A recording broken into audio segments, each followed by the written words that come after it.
Then Balaam said to Balak, "Build me 7 altars here, and prepare 7 bulls and 7 rams for me."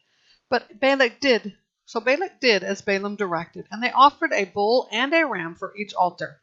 Balaam said to Balak, "Stay here by your burnt offering while I am gone. Maybe the Lord will meet with me. I will tell you whatever he reveals to me." So he went to a barren hill. God met with him, and Balaam said to him, "I have arranged 7 altars and offered a bull and a ram on each altar." Then the Lord put a message in Balaam's mouth and said, "Return to Balak and say what I tell you." So he returned to Balak, who was standing there by his burnt offering with all the officials of Moab. Balaam proclaimed his poem. Balak brought me from Aram, the king of Moab from the eastern mountains. Come, put a curse on Jacob for me. Come, denounce Israel. How can I curse someone God has not cursed? How can I denounce someone the Lord has not denounced? I see them from the top of rocky cliffs, and I watch them from the hills. There is a people living alone. It does not consider itself among the nations. Who has counted the dust of Jacob, or numbered the dust clouds of Israel? Let me die the death of the upright. Let the end of my life be like theirs. "What have you done to me?" Balak asked Balaam. "I brought you to curse my enemies, but look, you have only blessed them." He answered, "Shouldn't I say exactly what the Lord puts in my mouth?" Then Balak said to him, "Please come with me to another place where you can see them. You will only see the outskirts of their camp. You won't see all of them. From there, put a curse on them for me." So Balak took him to Lookout Field on top of Pisgah, built 7 altars, and offered a bull and a ram on each altar.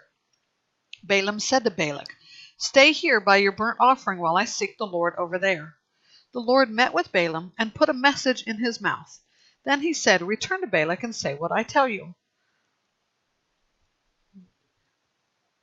So he returned to Balak, who was standing there by his burnt offering with the officials of Moab.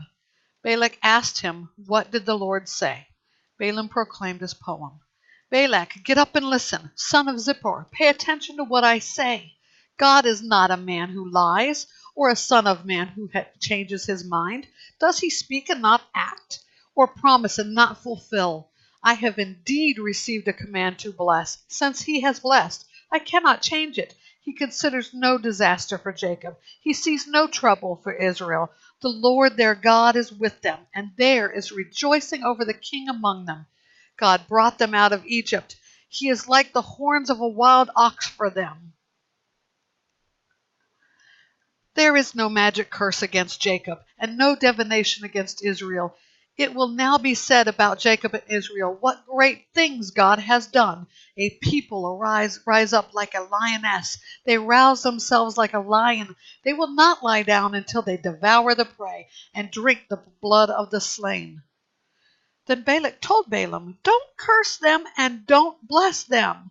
But Balaam answered him, "Didn't I tell you whatever the Lord says, I must do?" Again Balak said to Balaam, "Please come, I will take you to another place. Maybe it will be agreeable to God that you can put a curse on them for me there." So Balak took Balaam to the top of Peor, which overlooks the wasteland. Balaam told Balak, "Build me 7 altars here, and prepare 7 bulls and 7 rams for me." So Balak did as Balaam said, and offered a bull and a ram on each altar.